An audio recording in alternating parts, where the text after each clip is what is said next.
अरुण विहार residential welfare association के sector 37 में house number 641 में दिन दिहाड़ी चोरी हुई।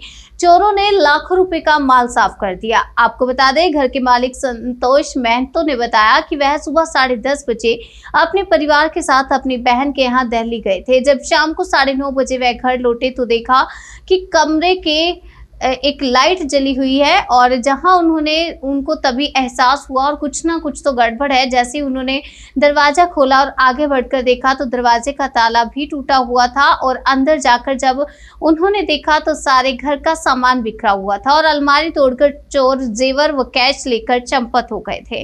उन्होंने आनन फानन में पड़ोसियों को जाकर बताया कि उनके घर में चोरी हो गई है। तभी पड़ोसी ने वार्ड डायरेक्टर को कॉल कर सूचित किया। पहले तो उन्होंने फोन ही नहीं उठाया, फोन उठाया तो बात सुनकर फोन को बंद कर दिया। संतोष कुमार महतो का कहना है कि उन्होंने तत्काल पूर्व चेयरपर्सन अवरवा अनीता अरोड़ा से संपर्क साधा। अनीता अरोड़ा ने तत्काल मौके पर पहुंचकर देखा और सूचित किया उन्हें और जांच पड़ताल की और इलाके के डीसीपी पुलिस विद्यासागर तुरंत अपनी टीम के साथ घटना स्थल पर पहुंचे। जांच पड़ताल के बाद पुलिस ने एफआईआर दर्ज कर ली और जांच जारी है। वहीं स्थानीय निवासी ने बताया कि जब से वह यहां पर रह रहे हैं सुरक्षा का बुरा हाल है। कहने को तो अरुण विहार में अधिकतर आर्मी के वेलफेयर अधिकारी रहते हैं। जो इस एरिया की व्यवस्था है वह भी अरुण विहार रेजिडेंशियल वेलफेयर एसोसिएशन के द्वारा की जाती है, जिसमें कि चेयरपर्सन व वाइस चेयरपर्सन भी आर्मी वाले रिटायर्ड उच्च अधिकारी ही होते हैं। फिर भी स्थानीय लोगों का कहना है कि अरुण विहार में चोरियों की वारदातें बढ़ती ही जा रही हैं क्योंकि सुरक्षा की स्थिति बिल्कुल खराब है। गेट पर बैठे गार्ड किसी भी आने जाने वाले को चेक नहीं करते। कोई भी व्यक्ति कभी भी कहीं से भी आ सकता है। यहाँ तक कि मांगने वाले लोग भी ऊपर तक फ्लैटों में चले जाते हैं। कभी भी यहाँ पर कोई भी बड़ा हादसा हो सकता है। आइए जानते हैं कैसी चोरी की घटना घटित हुई पीड़ित की जुबानी। नमस्कार, मैं हूं हरिंदर कौशल। आप देख रहे हैं जल सेतु राष्ट्रीय नेटवर्क। अभी हम उपस्थित हैं अरुण विहार सेक्टर 37 में। यहाँ पर 641 नंबर घर के बीच में चोरी हुई, जबकि अरुण विहार जो रेजिडेंशियल वेलफेयर एसोसिएशन के अंतर्गत आता है और ये जो है एक गेटेड कॉलोनी है। यहाँ पर हर वार्ड के बीच में एक डायरेक्टर नियुक्त किया गया है। यहाँ पर देखें तो ये यहाँ पर अधिकतर जो है आर्मी के लोग ही रहते हैं। ये जो क्षेत्र है ये आर्मी को ही मिला था पहले और यहाँ पर आर्मी के ही लोग रहते थे। तो अगर हम देखें तो सुरक्षा की दृष्टि से ये जो क्षेत्र है बहुत ज़्यादा सुरक्षित होना चाहिए, लेकिन यहाँ पर ऐसा नहीं है। यहाँ पर जो अब RWA की जो गवर्निंग बॉडी है, अब जो है उनका जो इतना ज़्यादा सुरक्षा के ऊपर ध्यान नहीं है। देख सकते हैं कि आप, हमारा कैमरामैन दिखा रहा है आपको कि यहाँ नीचे से चोर आता है। ये 2nd फ्लोर के ऊपर घर है और आकर यहाँ पर बड़े आराम से ताले तोड़ता है और यहाँ पर चोरी करता है। अब यहाँ पर जो घर के जो मालिक उपस्थित है वो उन्हीं से जानते हैं कि यहाँ पर, जबकि अरुण विहार एक जो कि आर्मी के नाम से ही जाना जाता है इस एरिया को, यहाँ पर अधिकतर जो है आर्मी के रिटायर्ड पर्सन ही रहते हैं और कई तो बड़े बुजुर्ग हैं जो कि इस एरिया के बीच में रहते हैं। अगर इस प्रकार की घटनाएं होंगी और अगर सुरक्षा के अगर ऐसे ही इंतजाम रहेंगे तो कभी भी बड़ी दुर्घटना हो सकती है। यहाँ पर भी जैसे कि इस घर के बीच में चोरी हुई है, इस घर के बीच में छोटे छोटे बच्चे हैं, परिवार रहता था। अगर चोर उस समय, अगर यहाँ पर कोई भी ऐसी घटना हो सकती थी जैसे कि वो किसी का यहाँ पर मर्डर भी कर सकते थे, लेकिन भाग्यशाली रहे लोग कि यहाँ पर कोई इस प्रकार की घटना नहीं हुई। अब जो इस घर के जो मालिक हैं वो उनसे जानते हैं कि यहाँ पर किस प्रकार से चोरी हुई और कौन कौन यहाँ पर आए थे और कितने व्यक्ति थे उनके साथ में। नमस्कार सर। नमस्कार सर। सर, आपके घर में जब चोरी हुई तो उस समय घर में कौन मौजूद था? उस समय घर पे कोई मौजूद नहीं था। हम लोग सुबह 11:30 बजे अपनी फैमिली के साथ, वाइफ और 2 बच्चों के साथ में दीदी के घर दिल्ली गए थे, जो दिल्ली में रहती है हमारे। और 11:30 बजे तक हमने लॉक करके गया प्रॉपर, कोई दिक्कत नहीं थी। रात को 9:15, 9:30, 10 बजे के बीच में हम लोग घर आए। हमारा मेन गेट का ताला टूटा हुआ था उस टाइम में। फिर सडनली हम देखा घर की लाइट जल रही है तो मुझे आभास हो गया कि शायद चोरी हमारे घर में हुई है। सडनली हम लोग अंदर गए तो सारा सामान बिखरा हुआ था घर का हमारा, और अलमीरा जो था वो सब खुला हुआ था, सारा सामान बिखरा हुआ था।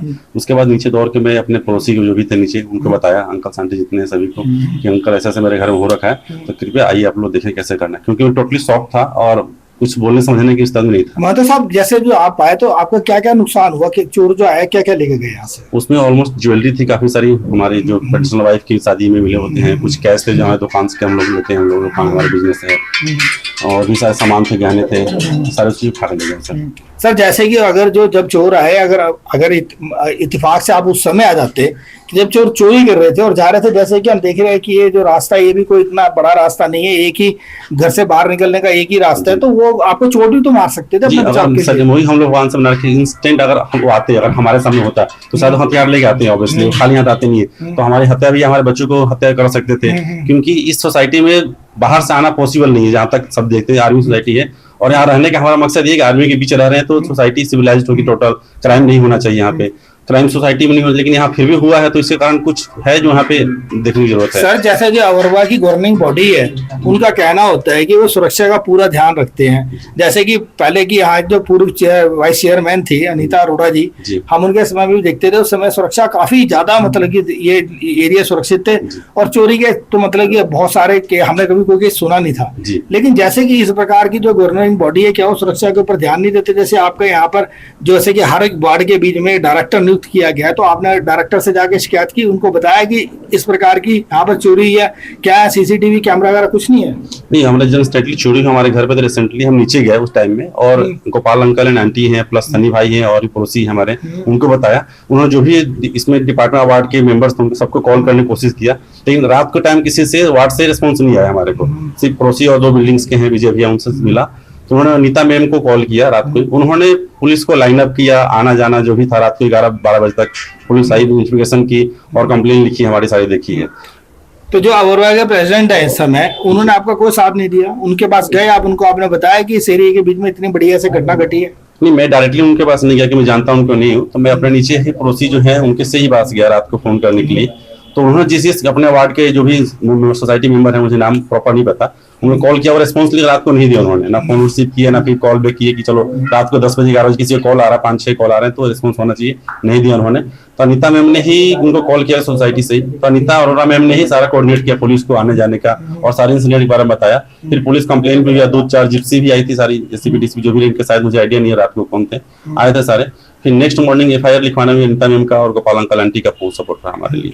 जैसे कि अभी तक आपके पास कोई अवरवा के ऑफिस से जो आपके यहाँ से चुने हुए जो प्रतिनिधि हैं, वो आए कोई आपसे मिलने के लिए? एक नेक्स्ट डे मॉर्निंग आए थे, एक तिवारी जी हैं और एक राकेश जी हैं, आए थे, उन्होंने पूछताछ किया जस्ट और चले गए कि हम इस पर कार्रवाई करेंगे, बात करेंगे, लेकिन आगे की अभी अपडेट हमें कुछ नहीं मिल पा रही है, क्या कर रहे हैं सोसाइटी में, क्योंकि अभी तक इतना बड़ा नुकसान हुआ फैमिली को, हो सकता चलिए आज मेरे साथ हो गया सर, कोई और भी यहाँ पर रहना चाहते हैं, वो कैसे आएंगे, सुरक्षित महसूस नहीं करेंगे। तो मातो जरा दिखाएंगे अंदर से, हमारा कैमरामैन जरा देखिएगा एक बार कि कहाँ पर क्या, कौन सी अलमारी थी, किस प्रकार कौन सी अलमारी को जो यहाँ पर तोड़ा गया।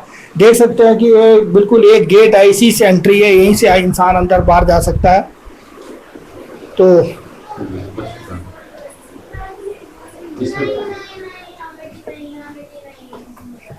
आप देख सकते हैं कि ये अलमारी है, हमारा कैमरामैन आपको दिखा रहा है, इस अलमारी को तोड़ा गया, ये लोहे की अलमारी है, ये लॉक थी उस समय, उसके बाद इसको कैसे खोला गया, कैसे इसको तोड़ा गया, और इसके बीच में से जो है सामान निकाल लिया गया। महतो साहब का कहना है कि जो उनकी शादी के समय की ज्वेलरीज थी वो भी यहाँ से लेके चले गए, और काफी जो कैश था वो भी यहाँ से उठा लिया गया। नमस्कार, आपका शुभ नाम? मेरा नाम सरांश शर्मा जी। सर जैसे कि आपको मालूम है कि यहाँ आपके पड़ोस में घर के बीच में एक चोरी हुई, जबकि इनका कहना है महतो साहब का कि ये सवेरे 10:30 बजे करीब घर से गए थे, उसके बाद ये 9 बजे आए हैं, उसके दौरान में इनके घर में चोरी हुई। तो सर आप यहाँ पर रहते हैं, तो क्या आपको कुछ थोड़ा एहसास हुआ कि कोई ऐसा व्यक्ति, बाहर का व्यक्ति यहाँ पर आया हो जिससे कि ऐसा लगा हो कि कोई यहाँ पर अनजान व्यक्ति आया हो? देखो, अनजान के हिसाब से देखा जाए तो आज की डेट में आपको पता है सब आज की डेट में ऑनलाइन चल रहा है, तो ऑनलाइन में तो 50 लोग ऊपर नीचे करते हैं, जोमेटो की टी-शर्ट पहन के भी कोई चोरी कर सकता है, तो उसके लिए तो मैं कुछ कह नहीं सकता। बिजी टाइम रहा है, शाम का टाइम रहा है, बिजी टाइम रहा है, ठीक है, तो हमारा भी अंदर बाहर करना जाना तो चलता ही रहता है। अब ऐसे में देखना अनजान पता नहीं चला, लेकिन हाँ ये मैं आपको बोलूंगा कि जैसे सिक्योरिटी की बात है यहाँ पर, ठीक है, जैसे वार्ड बांट दिए गए हैं, वार्ड डायरेक्टर बढ़ गए हैं, मेंटेनेंस बढ़ गई है, सिक्योरिटी के नाम पे कुछ नहीं है सर यहाँ। तो कहने का मतलब हमारा यही है कि चेयरमैन का ऑफिस तक यहाँ पर है, वाइस चेयरमैन भी यहीं बैठ रहे हैं, पीसीएचएस पूरी आर्मी का है ये, तो एक सिक्योरिटी, एक छोटी सी चीज वो नहीं है, ठीक है। बाकी किराएदार हैं यहाँ पे, देखो आप मेंटेनेंस में भी देखोगे कुछ नहीं है, कुछ भी नहीं है, किराएदार सिर्फ किराया खा रहे हैं, इससे कोई मतलब नहीं है। देखो ऑटो वाला रह रहा है नीचे, एक कमरा ऑटो को दे दिया, मकान को 3-3 हिस्सों में बांट के छोटी छोटी चीजों को दे देते हैं, ना कोई पुलिस वेरिफिकेशन है ना कुछ है। तो आप बताओ ना सिक्योरिटी को लेके कहाँ तो आपका कहना है कि एक सिक्योरिटी बहुत बड़ा लैप है यहाँ पे, कोई भी मतलब गार्ड वगैरह या कोई नहीं है, कोई पॉइंट नहीं किया हुआ, कोई नहीं है सर। तो सर जो आपकी वार्ड का जो डायरेक्टर है, आपने कभी उससे इस बात को लेकर शिकायत की? सर वार्ड डायरेक्टर से शिकायत, मैं आपको एक छोटी सी बात बोलूं, अगर आप यहाँ पे शाम को 7 बजे आ जाइए, ठीक है, तो मैं आपको ये पूछूंगा, ये जो हिस्सा आता है इस बिल्डिंग के जो पीछे वाला, ये वार्ड के अंदर आता है कि नहीं आता, आप ही बता दीजिएगा। वो कहता है मैं लाइट नहीं लगाऊंगा यहाँ पे क्योंकि वार्ड का हिस्सा नहीं है। अच्छा, एक लाइट, तो आप क्या मान लोगे? तो लाइट तो वैसे भी जरूरी है ना, डार्क स्पॉट तो वैसे भी। सर जिस टाइम पे चोरी हुई थी उसको तो उनको वार्ड डायरेक्टर का तो सबसे पहला काम है, उनका काम है पुलिस को बुलाना, उनका काम है चीजों को थोड़ा सा हैंडल करना। चलो ठीक है, पुलिस को हम जिसके घर में चोरी हुई ऑन द स्पॉट उसने फोन कर दिया, कम से कम वार्ड डायरेक्टर सारे एक्शन लेगा ना इनके साथ, एक सराहना देगा, हर चीज देगा, वार्ड डायरेक्टर की तो हिम्मत देगा। इनका तो कहना है ना कि वार्ड डायरेक्टर तो अगले दिन आया है, उस दिन तो आया नहीं। वार्ड डायरेक्टर उस दिन कोई नहीं आया। मैंने खुद फोन किया उनको, मैंने खुद फोन किए, पहला फोन नहीं उठाया, दूसरा फोन नहीं उठाया, तीसरा फोन उनकी मिसेज ने उठाया, और उसके बाद में उन्होंने पूरी बात सुनी, उसके बाद फोन स्विच ऑफ कर दिए। उसके बाद मैंने चौथा फोन किया, इंगेज जाता रहा, 5वां फोन इंगेज जाता रहा, छठे पे स्विच ऑफ हो गया। उसके बाद कोई अता ही पता नहीं है। हम लोग इतने परेशान थे क्योंकि हम सबसे पहले उन्हीं को इन्फॉर्म करेंगे, वो यहाँ के सिक्योरिटी इंचार्ज है, तो उनकी ड्यूटी है। उस दिन गार्ड नहीं था, जो 7:30 बजे गार्ड आके सीटी बजा था वो भी नहीं था। तो नेक्स्ट डे उनका जब मेरे पास फोन आया, मेरे ख्याल से 8 बजे के आसपास, तब मैंने उनको कहा, मैंने कहा आप आओ तो फोन पे क्या बात कर रहे हो। तब वो जब आए तब मैंने उनको डांटा, मेरा बहुत झगड़ा हुआ उनसे इस बात को लेके। तब फिर मैं उनको लेके गई तो कहने लगे हम तो दिल्ली गए थे, फोन नहीं ले गए थे। अरे ऐसे आजकल तो लोग बाथरूम में भी फोन ले जाते हैं, क्या बात कर रहे हो आप। अगर आप नहीं ले गए थे, आपकी मिसेज ने फोन उठाया, अगर मैं उनकी मिसेज की जगह होती तो मेरे साथ के और लोग थे, मैं उनको इन्फॉर्म करती, भैया ये 6 फोन आ रहे हैं, मेरा नाम लिखा आ रहा है, उस पे हाउस नंबर लिखा आ रहा है, क्या प्रॉब्लम है, क्यों फोन करा जा रहा है। मेरे घर में कोई पार्टी तो थी नहीं कि मैं डांस करने के लिए किसी को बुला रही थी। नेचुरली आदमी कोई ना कोई मुसीबत ही थी, कोई मुसीबत है, तभी तो मैं आपको रात को 10 बजे फोन कर रही हूँ। कोई एक्शन, जैसे कि अभी सर ने बताया कि कोई भी आता है यहाँ पे जोमेटो की टी-शर्ट डाल के आएगा, कोई भी किस प्रकार आएगा, जैसे कि आपने देखा है पूरा खुला है, यहाँ पर किसी प्रकार की कोई व्यवस्था नहीं है। कभी अगर जैसे कोई आ जाता है, ऊपर आता है, आपको नॉक करते हैं, जैसे आप घर में अकेला होता है, कल को कोई मार के भी जा सकता है, कोई बड़ी आप मार के आ सकता है। मैं आपको बताऊं, दोपहर को 12 बजे, 1 बजे, 2 बजे, 3 बजे घंटी बज जाती है, वो एक पर्चा दिखा देते हैं, जी वहां से आए हैं, हम गरीब हैं, हमें ये दे दो वो दे दो, उसकी कोई वो नहीं है, कोई कुछ भी नहीं है। हमें तो यहाँ रहते हुए 32 साल हो गए, हमने तो देखा नहीं आज तक। तो मतलब जो ये गेट लगा रखे हैं बाहर, अभी जैसे हम जा रहे थे तो मेन रोड के ऊपर गेट लगा, उसको बंद किया, वो गेट खोल नहीं रहा था, लेकिन ऐसे जो गेट लगा रखे क्या उन पे जो भी बाहर का व्यक्ति आता है उसकी कोई चेकिंग नहीं होती? कोई चेकिंग नहीं, किसी तरह की कोई भी चेकिंग नहीं है, कोई भी चेकिंग नहीं, कोई भी आ जाए, कोई भी चला जाए, कोई मतलब नहीं। आप उन लोगों से खुद बात कर लीजिए जो गेट पे बैठे हुए, वो कुछ नहीं करते हैं। आती हुई गाड़ी का कोई मतलब नहीं, जाती हुई गाड़ी का मैंने सुना है कि वो रात को गाड़ी का नंबर नोट करते हैं, बस पीछे से। बाकी कौन आ रहा है, कौन जा रहा है, किसके घर में क्या हो रहा है, कोई मतलब नहीं है किसी को। तो गाड़ी तो कोई भी किसी की खोल कर ले जा सकता है, नंबर देखना। बहुत गाड़ियां चुरी है यहाँ, बहुत गाड़ियां चुरी है, अब नहीं चुर रही, बहुत गाड़ियां चुरी है। कहने का मतलब यही है कि यहाँ पे वार्ड जो बांटे गए हैं मेरे हिसाब से, 37 सेक्टर है, 37 सेक्टर है, अब इन्होंने वार्ड बांट दिए, अब वार्ड बट गए, वार्ड डायरेक्टर बट गए, अब वार्ड डायरेक्टर बट गए हैं। कल को छोटी सी बात है, मेरा मेन गेट की बात है, मैं बात को बोलूं, मेन गेट में एक छोटी सी मेरी गाड़ी जा रही है रात को 11 बजे, मुझसे तक कोई पूछने वाला नहीं है कि सर आप कौन से मतलब कौन सा मकान नंबर है आपका, क्या गाड़ी लेके कहाँ जा रहे हैं। 1-2 बार तो मैंने ही, आप कभी कैमरे में खोल के देख लीजिए, मैंने इनको बोला हुआ है कि सिक्योरिटी गार्ड को, मैंने कहा तुम पूछोगे भी नहीं, पूछोगे कि भैया मालिक ले जा रहा है गाड़ी का या कोई और ले जा रहा है। सर यहाँ पे जो सीसीटीवी कैमरे लगे हुए हैं वो नहीं लगे? सर मेरे को तो आज तक कोई रिकॉर्डिंग नजर तो आई नहीं है। हमें उन्होंने कहीं कितने केस हो गए यहाँ पे, कभी आज तक कोई रिकॉर्डिंग नजर नहीं है। हमें तो उन्हीं से पता चला कि उन्होंने यहाँ मलिक की दुकान पे एक कैमरा लगा रखा था, जो उन्होंने ही हमें आके बताया कि वो टूट गया है। अब वो कब टूटा, कैसे टूटा, कब टूटा, हमें कुछ नहीं पता, उन्होंने ही हमें आके बताया कि वो कैमरा टूटा हुआ है। आप देख सकते हैं कि यहाँ पर जैसे कि हमारे को ये लोकल रेजिडेंट है, इन्होंने जो देखा इनके घर के बिल्कुल ऊपर चोरी, इन्होंने बताया हमें कि यहाँ पर किसी प्रकार का भी कोई सिक्योरिटी की व्यवस्था नहीं है, किसी प्रकार के यहाँ पे कोई सीसीटीवी कैमरे नहीं लगे हुए हैं, एक कैमरा यहाँ लगा हुआ था वो भी टूटा हुआ है। तो ये जो अवरवा जो कॉलोनी है, जो कि एक आर्मी की कॉलोनी है, जिसके बीच में जो इसको गवर्निंग बॉडी जो है वो भी आर्मी के लोगों की होती है, उसका जो चेयरपर्सन है वो भी जो है कर्नल रैंक का है, कोई ब्रिगेडियर है, कभी मेजर जनरल होता है।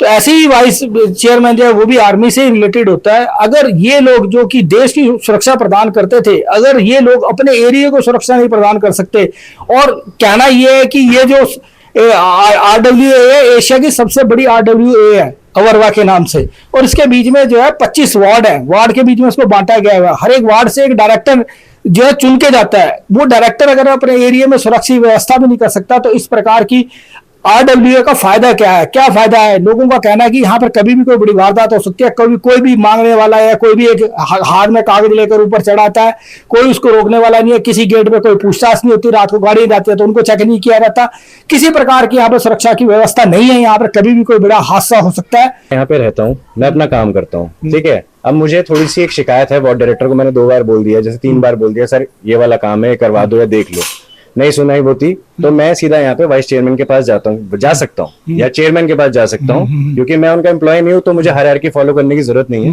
मैं उनको सीधा मुंह जबानी बोल सकता हूँ, सर आप ये वार्ड डायरेक्टर के खिलाफ थोड़ी सी बात करिए, इनसे पूछिए, ठीक है, या फिर आप आके चक्कर लगाइए।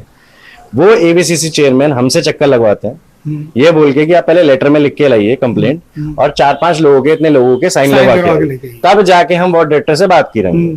अब मुझे एक बात बताइए, ये काम करेगा इंसान या फिर अपने नौकरी पेशे के काम करेगा? ठीक है। अब हमारे बुढ़े माँ बाप रहते हैं, छोटी सी भी कंप्लेंट करनी हो हमारे को 10 चक्कर लगवाओ, वार्ड डायरेक्टर के खिलाफ कोई है नहीं। वार्ड डायरेक्टर अपने ऑफिस जाते हैं, शाम को घर आते हैं, बीच में कोई है नहीं। अब आप बताओ, वार्ड डायरेक्टर तो ऐसा चुन लो ना जो ऑल टाइम अवेलेबल हो, रात को लाइट चली जाए, आंधी तूफान आ जाए, पेड़ कट जाए, वार्ड डायरेक्टर अवेलेबल नहीं होता, बिजली विभाग से ही पूछ सकते हैं। बिजली विभाग की भी ये कंप्लेंट थी। सहयोगी कैमरामैन विमल चौहान के साथ हरिंदर कौशल, नोएडा, सेक्टर 37।